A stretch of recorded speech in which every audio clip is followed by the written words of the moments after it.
Assalamualaikum warahmatullahi wabarakatuh.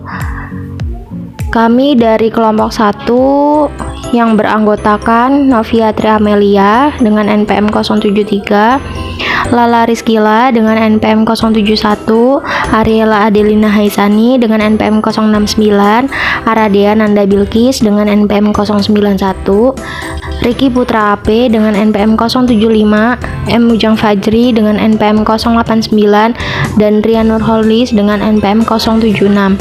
Di sini kami akan mempresentasikan hasil kerja kelompok kami yang berjudul Pertemuan Pendidikan dan Pembangunan. Pertemuan pendidikan dan pembangunan. Pertemuan pendidikan dan pembangunan harus dilakukan dengan pendekatan dan strategi yang benar serta baik agar menghasilkan kualitas manusia yang unggul. Karena manusia adalah inti dari pembangunan. Betapa tidak, ialah yang memikirkan, merencanakan, mengawasi, dan merasakan suka duka beserta pahit manisnya pembangunan.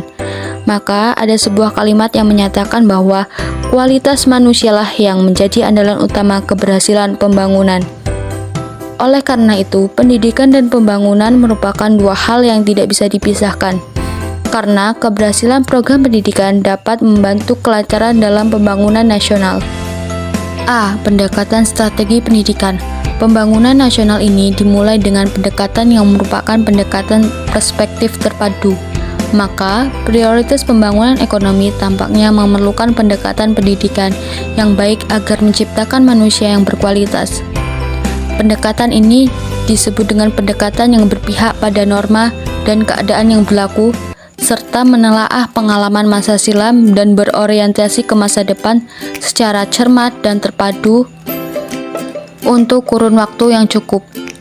Prosesnya adalah melukiskan kecenderungan rona kehidupan di masa depan dengan cermat, menggariskan kualitas manusia yang diproyeksikan mampu hidup layak di masa depan yang penuh tantangan, dan baru kemudian menyediakan pendidikan yang relevan. Yang pertama, ada pendekatan perspektif terpadu. Pendekatan perspektif terpadu merupakan pendekatan yang berlandaskan pada norma dan keadaan yang berlaku, yang mengulas masa lalu dan berorientasi ke masa depan secara cermat dan terpadu. Berorientasi ke masa depan secara cermat dan terpadu ialah sulit dilakukan akan tetapi penting. Sulit dilakukan karena yang pertama, kehidupan di masa depan cenderung lebih sulit dan kecepatan perubahannya akan menimbulkan masalah.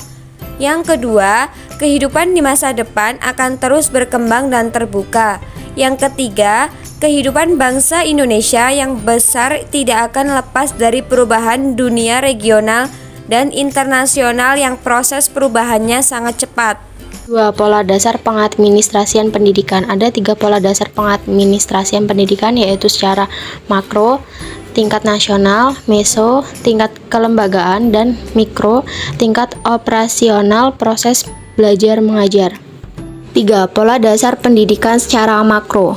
A. Kecenderungan kehidupan, yang meliputi kecenderungan ketakwaan kepada Tuhan Yang Maha Esa, pertumbuhan penduduk yang besar, kehidupan bernegara kepulauan yang beriklim tropis, hidup berlandaskan Pancasila, bangsa yang berpolitik, perubahan perekonomian yang harus menitik beratkan pada perindustrian, akulturasi kebudayaan, persaingan semakin meningkat dan perdamaian semakin suram, ilmu pengetahuan, teknologi, dan informasi semakin kompleks dan berkembang. B. Kualitas manusia. Kehidupan bangsa Indonesia direncanakan akan lebih baik, tapi kenyataannya rumit dan penuh tantangan, sehingga menuntut kemampuan kualitas manusia yang lebih baik daripada manusia sekarang. Dapat diklasifikasikan ke dalam 3 dimensi, yaitu yang pertama, kemampuan umum. Kemampuan umum sendiri yakni kemampuan dasar dalam memecahkan suatu masalah, menggunakan logikanya dan merencanakan masa depan secara alami atau secara natural. Yang kedua ada upajiwa, yang berarti mata pencaharian. Dan yang terakhir adalah kemampuan mewujudkan seni hidup. Seni dalam kehidupan manusia ikut mendidik manusia dan masyarakat menjadi beradab agar kehidupan manusia menjadi lebih harmonis. Seni juga menjadikan manusia berbudi luhur. Sejarah telah mencatat akan prestasi-prestasi seni dalam peranannya membentuk sikap budi manusia. B. Hubungan pendidikan dan pembangunan. Dalam Hasanah Ilmu Pendidikan disebutkan bahwa tugas mulia pendidikan terletak pada upaya pengembangan aspek pribadi manusia baik secara jasmani atau rohani. Sedangkan pembangunan ialah upaya-upaya dari suatu masyarakat, bangsa dalam menyesuaikan diri terhadap tantangan-tantangan masalah dan kebutuhan yang dihadapi. C. Sumbangan pendidikan terhadap pembangunan. Dalam sejarah kehidupan manusia, selamanya tidak lepas dari sumbangan dari pendidikan. Kehidupan yang berhasil sesuai dengan nilai-nilai manusiawi bagi diri dan lingkungan seseorang mutlak memerlukan bekal kemampuan jasmaniah dan rohaniah dari manusia itu sendiri. Sumbangan pendidikan diharapkan untuk mewujudkan: yang pertama, pembinaan mental Pancasila. Kedua, pembinaan persatuan dan kesatuan bangsa. Ketiga, pembinaan ketahanan nasional. Keempat, pembinaan HAM. Kelima, pembinaan rule of law. Keenam, pembinaan hidup rasional.